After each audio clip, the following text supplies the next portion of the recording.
इधर अमृतपाल पर लिया गया बड़ा एक्शन। उधर अमृतपाल ने भी दे दी सरकार को चेतावनी। गुस्से में अमित शाह। अमृतपाल ने कहा, पंजाब भारत का अभिन्न अंग नहीं है, सरकार ने सिखाया सबक। 24 घंटे और उसके बाद अमृतपाल का खेल खत्म। अजीत डोभाल और अमित शाह के प्लान में फंस गया अमृतपाल सिंह। उसने जो सपने में नहीं सोचा था वो हो गया। इधर जैसे ही सरकार ने अमृतपाल पर बड़ा एक्शन लिया, उधर तिल मिलाने लगा अमृतपाल। उसे यही लग रहा था कि दुबई से आकर वो सरकार की नाक के नीचे कुछ भी करेगा और उसका कोई भी कुछ नहीं बिगाड़ पाएगा।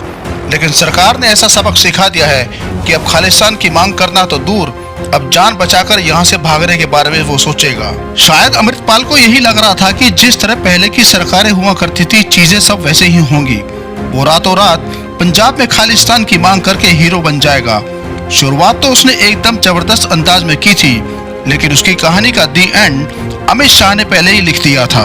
सरकार ने कौन सा बड़ा एक्शन लिया है आगे खबर में आपको बताएंगे, लेकिन उससे पहले अमृतपाल के बारे में जान लीजिए।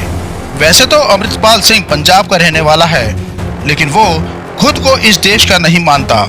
दुबई से लौटा अमृतपाल सिंह अभिनेता और कार्यकर्ता दीप सिद्धू का दोस्त बताया जाता है। वो दीप सिद्धू के स्थापित किए गए संगठन वारिस पंजाब डे का प्रमुख है।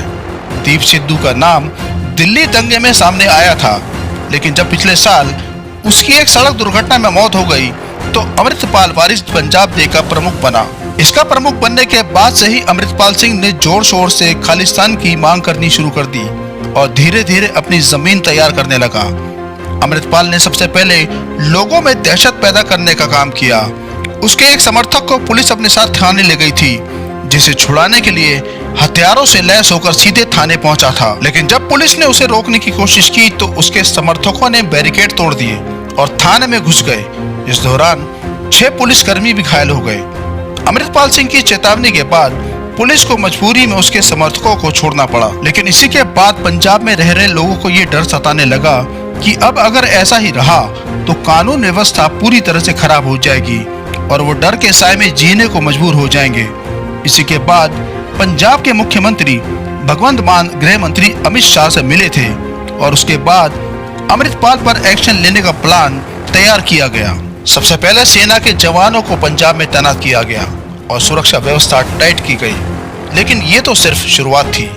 अमृतपाल ने जो सपने में भी नहीं सोचा था, सरकार ने वो काम शुरू किया, क्योंकि उसके समर्थक बहुत ज्यादा हैं और अगर उस पर डायरेक्ट एक्शन लिया जाता है तो पंजाब में बवाल हो सकता है। इसलिए खुफिया एजेंसियों को काम पर लगाया गया और अमृतपाल की कुंडली को पुलिस ने खंगालने का काम शुरू किया, जिसके बाद धीरे धीरे डोर सरकार के हाथ में आती गई और अमृतपाल पर शिकंजा कसता चला गया। सबसे पहले अमृतपाल के 2 साथियों का हथियार लाइसेंस कैंसिल कर दिया गया। इसके अलावा उसके करीबियों की गिरफ्तारी भी शुरू हो गई। लेकिन इसी बीच पुलिस को एक बड़ी कामयाबी मिली। अमृतसर मॉल के पास तेजधार हथियार से हमला कर कार लूटने के मामले में पुलिस ने अमृतपाल सिंह के साथी सुखमंदर सिंह को गिरफ्तार कर लिया। लेकिन एक के बाद एक करीबियों की हो रही गिरफ्तारी और उसके साथियों के हथियार रद्द होने के बाद अमृतपाल सिंह के सब्र का बांध टूट गया और उसने भी सरकार को चेतावनी दे डाली। अमृतपाल सिंह ने कहा कि सरकारी आदेश वो कभी नहीं लेता। इतना ही नहीं, उसने ये भी कहा कि अगर सरकार चाहती है कि सिखों को निहत्था रखा जाए तो सिख सारी उम्र निहत्थे नहीं रहेंगे। यानी कि एक तरह से सरकार को सीधी चेतावनी है। अब वैसे देखने वाली बात यह होगी कि पुलिस किस तरह से अलगाववाद की आवाज को दबा पाती है।